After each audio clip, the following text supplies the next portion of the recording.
The AI Expo for National Competitiveness took part last month on the 7th of May to the 8th of May, and this event aimed to showcase the latest advancements in artificial intelligence and other emerging technologies. And as part of this, we got an insight into what a news anchor had to say when she got to experience Palantir's mixed reality Immersive Command Control ICU technology. And this is the first Palantir ontology-powered mixed reality application. So let's have a look at her experience. Even though Palantir creates software for many different types of industries, defense was on display at the AI Expo in DC. We've partnered with Hyundai to deliver a USV, unmanned surface vessel. The idea being is that naval scale and being able to deliver capabilities at sea to defend maritime assets is critical to maintaining global peace and democracy. So just to quickly interrupt there, this is what they are speaking about. So we learned this a while ago, back in April earlier this year.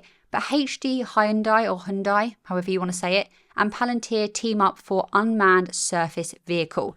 So let's just recap so we know what they're talking about. So Hyundai, a South Korean shipbuilding and machinery conglomerate, that's always a hard word to say, joined hands with the US artificial intelligence defense contractor Palantir Technologies for the development of an unmanned surface vehicle, USV, a game changer in future naval warfare to improve its competitiveness in the special ship business. The vessel operating on the surface of the water without a crew, that's the important thing, there's no crew members, which will be way more safe because if anything does happen to that vehicle, no one loses their life, is regarded as vital to various operations such as sea mine search and removal, as well as in combat replacing manned ships. Joey Finnell, a deployment strategist with Palantir Technologies, showed me a mixed reality program called Immersive Command Control. So that headset that you're seeing there is not owned by Palantir. Palantir do not own the hardware, they just have the software that goes with that hardware. And I believe that the software that Palantir have is compatible with many different headsets, whether it's Apple's Vision Pro, Meta, whatever. If there's a mission that's happening, I might be able to watch it in real time.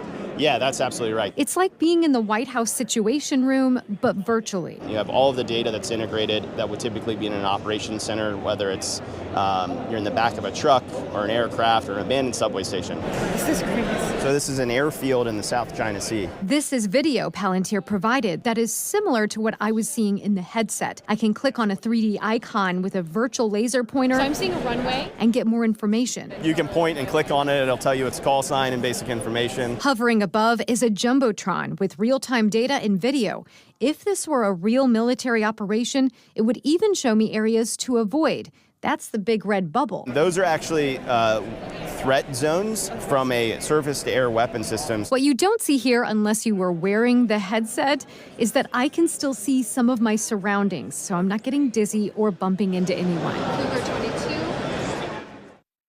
Now, military operations often include video feeds, and so mission control can watch in real time. But of course, that is quite dependent, I should say, on connectivity in whatever area the mission is taking place. That was interesting, actually, to get an insight into what someone thinks about this and what someone is reacting like to this that doesn't actually work for Palantir. And we heard there that this is a way to get an insight into the battlefield from many different locations without actually having to be on the battlefield. And that, of course, enables officers to act quickly and effectively using mission-relevant data. And we also learned there that it shows us particular areas within the battlefield that people should avoid, which is, of course, a big deal and could save many lives. Now, the most obvious use case for this, as we're seeing, is defense. That makes the most sense. That is where the biggest impact can be had, I think, and the biggest competitiveness can be given. But we have seen some commercial use cases with the IC2 technology as well. I forgot the name of the company, but the one that's fixing the machines in real time. But yeah, let me know what sectors you think that this is going to be really useful in the comments below. If you want to watch these episodes ad-free, get exclusive and extended content and a bunch of other perks, become an insider of the Inner Circle Vault. Link in the description.